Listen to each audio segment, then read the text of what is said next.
네, 그런가 하면은 이 최순실 국정농단 사건을 이 세상에 알린 사람이었죠. 고영태 씨 역시 구속 기소가 됐는데 어제 이 법정에 출석하는 모습이 공개가 됐어요. 그런데 보시면은 수의가 아니라 이렇게 사복을 입었어요. 네, 파란색 셔츠 차림으로 나타났는데요. 아무래도 지금 현재 미결수기 때문에 지금 현재 수의를 꼭 입을 필요는 없으니까 사복을 입고 나타난 것으로 보입니다. 저것도 결국은 내가 무죄다, 난 잘못 없다, 이걸 강조하고 싶은 걸까요? 아마 저 보면 좀 자신감 있게 나오는 모습이거든요. 사복도 어떤 면면 의사 표시라고 보면 될 수 있습니다. 네, 카메라도 한번 응시하고요. 그렇죠. 네. 카메라도 보고 아주 여유롭게 좀 가는 모습이 나는 뭐 떳떳하다라는 그런 뜻을 보이기 위해서 카메라도 보고 수의가 아닌 사복을 입고 나온 거고요. 일반적으로 이 죄를 좀 인정하는 경우는 일부러라도 수의를 입고 나오는 경우가 많습니다. 조금 이제 측은하게 왜냐하면 판사가 봐야 되니까요. 예. 근데 그런 모습이 지금 아닌 게 포착이 되는 것이죠. 근데 고영태 씨 경우 사실은 최근에 재판 전략을 좀 바꾼 것 같아요.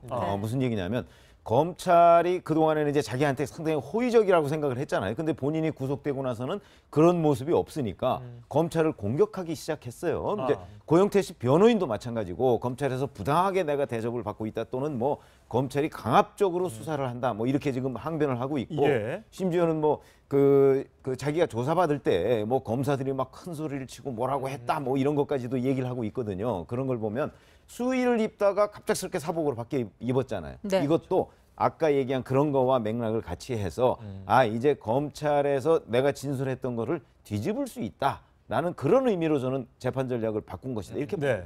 사실 뭐 큰 범위 내에서는 최순실 국정농단 사태 마지막 이제 피고인이 돼서 이제 재판을 받고 있는 셈이죠. 거잖아요. 네. 근데 엄밀히 말하면 본인에게 씌워진 죄는 저거하고 상관이 없이 매관 매직이란 말이죠. 맞아요. 매관 매직이나 뭐 인터넷 도박에 투자했다, 뭐 주식 투자한다고 돈 빌렸다 안 갚았다. 뭐 별건 세 가지 혐의인데 그 중에 뭐 나머지 혐의 없음도 있고 조금 이제 억지로 걸린 것도 있고 말씀하신 대로 매관 매직 이 혐의 하나가 핵심인데 지금 나 강압 수사당했다라고 얘기하는 거는 얼마 전에 최순실이 했던 얘기잖아요. 그렇죠. 그 맥락을 따라가는 건 이게 전략이라고 치더라도 좋은 전략이 아닌데 오늘도 기사를 꼼꼼하게 보니까 변호인과 고영태 주장은 이거더군요. 자, CCTV 꺼, 영상 녹화 중단해 하고 검사가 들어와서 변호인이 옆에 같이 앉아 있는데 변호인 보고 뒤로 빠지라고.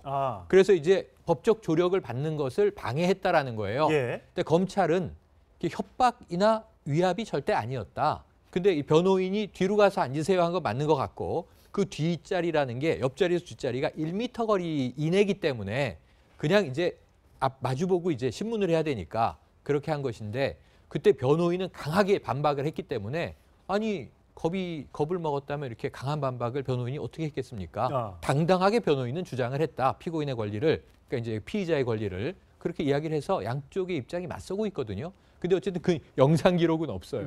영상 녹화를 끈 건 맞는 것 같아요. 거기에 대해서 이제 법정에서 판단될 문제로 보여지네요. 그러니까 저런 경우가 사실 좀 규정이 없습니다. 조사받을 때 변호사가 어디 앉는지 규정이 없어요.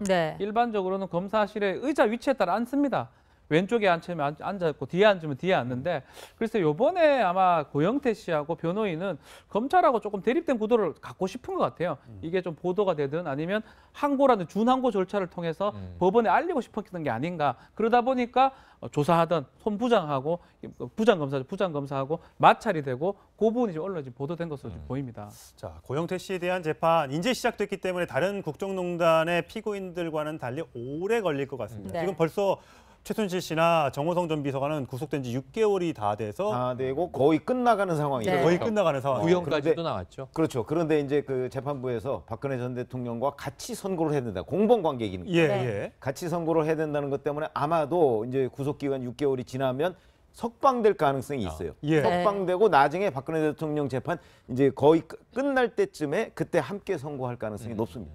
오래 기다려야겠는데요. 너무 진짜 본인 이제 구속도 끝나서 이제 새 삶을 좀 살고 싶을지도 모르겠는데 오래 걸릴 것 같아서 마음 심적으로는 어떨지 모르겠습니다만 이미 이제 대통령도 새로 취임을 했고 본인들의 마음은 어떨지 참 궁금합니다. 오늘 목요일이니까 내일 차은택 감독부터 이제 판결이 시작돼요. 지켜보죠. 사실상 최순실 씨의 마음은 대충 짐작할 수 있는 게 그때 한번 전화 통화 내용이 한번 공개됐잖아요.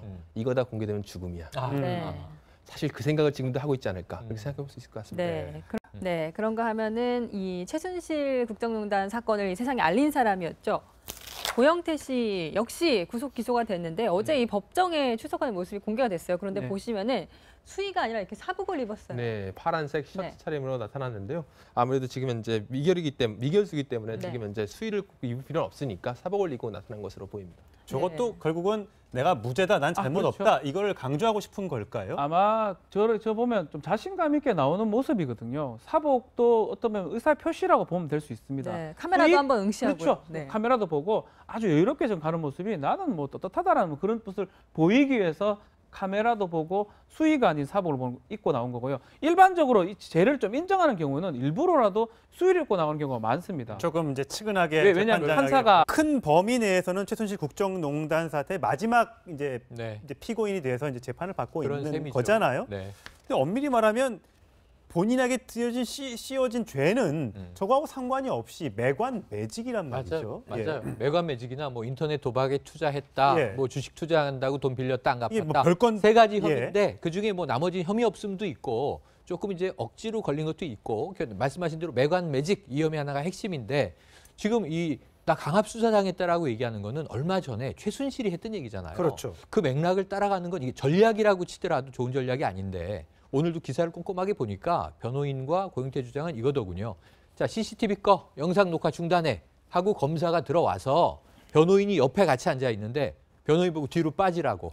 그래서 이제 쪽에 앉으면 앉아있고 뒤에 앉으면 뒤에 앉는데 그래서 요번에 아마 고영태 씨하고 변호인은 검찰하고 조금 대립된 구도를 갖고 싶은 것 같아요. 이게 좀 보도가 되든 아니면 항고라는 준항고 절차를 통해서 법원에 알리고 싶었던 게 아닌가. 그러다 보니까 조사하던 손 부장하고 부장검사하고 마찰이 되고 그 부분이 좀 언론에 보도된 것으로 좀 보입니다. 자, 고영태 씨에 대한 재판 이제 시작됐기 때문에 다른 국정농단의 피고인들과는 달리 오래 걸릴 것 같습니다. 네. 지금 벌써 최순실 씨나 정호성 전 비서관은 구속된 지 6개월이 다 돼서 다 되고 거의 끝나가는 상황이죠. 네. 거의 끝나가는 상황. 구형까지도 그런데- 나왔죠. 그렇죠. 그런데 이제 그 재판부에서 박근혜 전 대통령과 같이 선고를 해야 된다. 공범 관계이기 예, 네. 예. 같이 선고를 해야 된다는 것 때문에 아마도 이제 구속 기간 6개월이 지나면 석방될 가능성이 있어요. 예. 석방되고 다 봐야 되니까요. 예. 근데 그런 모습이 지금 아닌 게 이제 포착이 되는 것이죠. 근데 고영태 씨의 경우 사실은 최근에 재판 전략을 좀 바꾼 것 같아요. 네. 무슨 얘기냐면 검찰이 그동안에는 이제 자기한테 상당히 호의적이라고 생각을 했잖아요. 근데 본인이 구속되고 나서는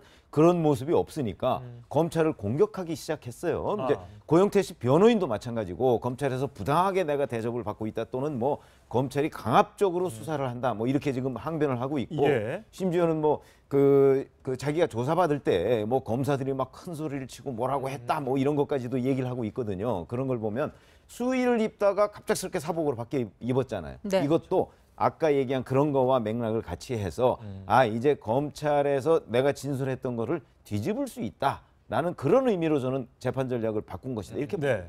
사실 뭐 법적 조력을 받는 것을 방해했다라는 거예요. 예. 근데 검찰은 이게 협박이나 위압이 절대 아니었다. 근데 이 변호인이 뒤로 가서 앉으세요 한 거 맞는 것 같고 그 뒷자리라는 게 옆자리에서 뒷자리가 1m 거리 이내기 때문에 그냥 이제 앞 마주보고 이제 신문을 해야 되니까 그렇게 한 것인데 그때 변호인은 강하게 반박을 했기 때문에 아니 겁을 먹었다면 이렇게 강한 반박을 변호인이 어떻게 했겠습니까? 당당하게 변호인은 주장을 했다. 피고인의 권리를 그러니까 이제 피의자의 권리를 그렇게 이야기를 해서 양쪽의 입장이 맞서고 있거든요. 근데 어쨌든 그 영상 기록은 없어요. 예, 예. 영상 녹화를 끈 건 맞는 것 같아요. 거기에 대해서 이제 법정에서 판단될 문제로 보여지네요. 그러니까 저런 경우가 사실 좀 규정이 없습니다. 규정이 조사받을 때 변호사가 어디 앉는지 규정이 없어요. 네. 일반적으로는 검사실의 의자 위치에 따라 앉습니다.